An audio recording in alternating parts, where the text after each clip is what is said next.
Hello, everyone out there in YouTube fisherman's land. So, I'm the kind of guy that I'm an impulse buyer depending on what I see, but I've been very directed in what I've been looking for lately. I've got my complements of swim baits pretty much dialed in for the smaller to mid-sized ones. I don't have any large scales because they're expensive, and I'm not working right now. But I'm starting to look at those Magnum crankbaits, and I mean the ones with the Magnum crankbaits. One of the ones that I was looking at for a while, yeah, you can get them on eBay, and I probably will in the future instead of going to the store, is the Grenade from Megabass. And I'm also looking at the 10XD for the deep diving, and I'm going to be getting a few other Magnums as well. Booyah has a badass Magnum crankbait.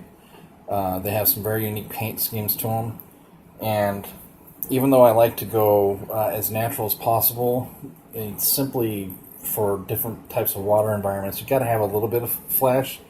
I don't really like that. I don't really prescribe to that, but I'm going to use it if I can to get an advantage, because if I'm not just sit back live bait fishing with my girlfriend or doing that specifically, I'm pretty much going on the hunt for big bass.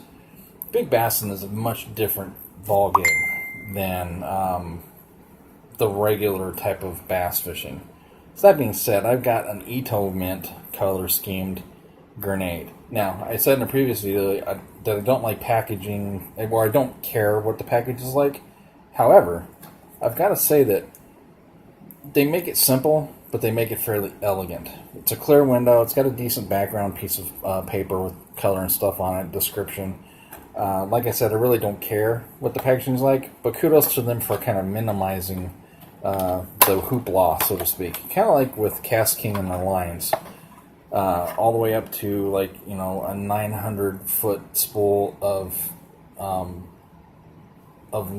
6-pound line that's in a size like this basically, and all the way up to 20-pound, which for like 300 yards is in that same exact packaging. They save money and time and effort on their part, and it's clean and it's easy. So I can appreciate this type of packaging, So, here it is. This is the Ito Mint. It's got that green hue. It goes into kind of a purple, the more white side.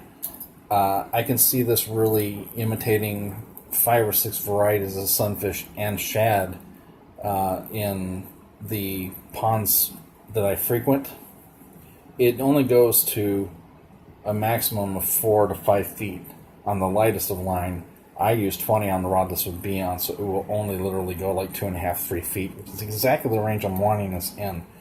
I'm wanting to do those lines that are where the drop-offs are on the shore and off of shore enough to where they're in about 10 foot of water and I can still see.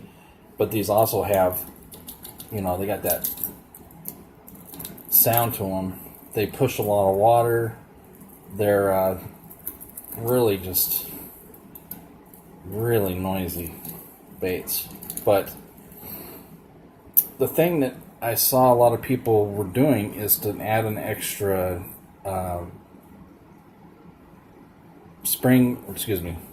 another split ring to the back to enhance the keeping the fish on ability of the rear hook.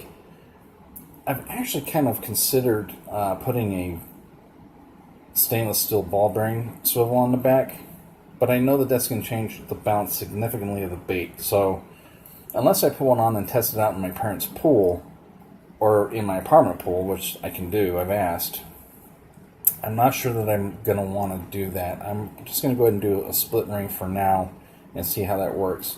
But this color is really close to a lot of the fish that are in the environment that I fish. This is a big bait. You see my palm in my hand. My palm is not a small one. It is a big bait. These Magnums are no joke. They're fucking big. I mean, look at my forehead. I have a big forehead. Look at this bait. Look at that. That's a big fucking lure. The Booyahs, they're guaranteed to go up to 25 foot and deeper depending on line diameter.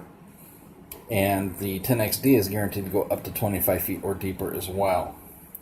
There are some manufacturers of crankbaits that make up to 45 to 50 foot diving crankbaits. I don't ever want to do that with a crankbait. I'll switch to a jig if it gets to that point. And I hate using jigs. So pretty soon I'm going to purchase everything needed to be within that zone with another box. So I will have my jerkbait box, my swimbait box, and then my Magnum crankbait box, which will include the lipless crankbaits, by the way. I will have them compartmentalized. Lucky Craft has their LV 500, I believe, lipless. It's a Magnum size lipless. That's something I can imagine dropping down to, say, 40, 50 foot on suspended bait balls and underneath and popping around. That I can see happening. So it's going to take me time. I've got to get another job first. I've been looking for over a month now. But this is just one of these things that I was just trying to get a hold of, and now I've got a hold of it. And man, it's an intimidating son of a bitch. And their other colors are really good too, but this was the one that I particularly wanted to start off with. And that square bill, it's pushing up against this front here, so it's pushing water a certain way. It has that distinctive tuck back type of profile, so I know that when this gets in the water, it has a lot of vibration of a certain type that they put into it. I can hear those bearings that are in there, the balls, to make the sound. I know that they have a design in a way that will enhance whatever it's doing. They have scientists that design these things. All the companies have scientists of different types, marine biologist type people that know how fish act instinctively. So, Megabass has certainly been to the forefront. These Japanese guys, these companies like Lucky Craft and Ito and Megabass and a couple of the other ones that are Japanese based, Ima, all these guys, man, they have some just incredible lures. The Megabass 110 Vision and 110 Vision Plus are my two favorite suspending jerkbaits. The only other one that comes close to it for me is the Lucky Craft Pointer. I like that one too. And then at the end of that, but still no less effective, is the Kevin Van Dam Strike King series in Sexy Shad. It's my number one color from them.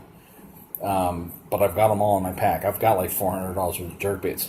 Pretty soon, I'm going to have that much and more in the crankbaits that I have. This bait is $25 by itself for one bait, so it's not going to be a hard thing to do, and it's going to be something that I'm going to have to do over time. I can't do this in one shot, but it certainly is going to be worth it. I've seen some of the results.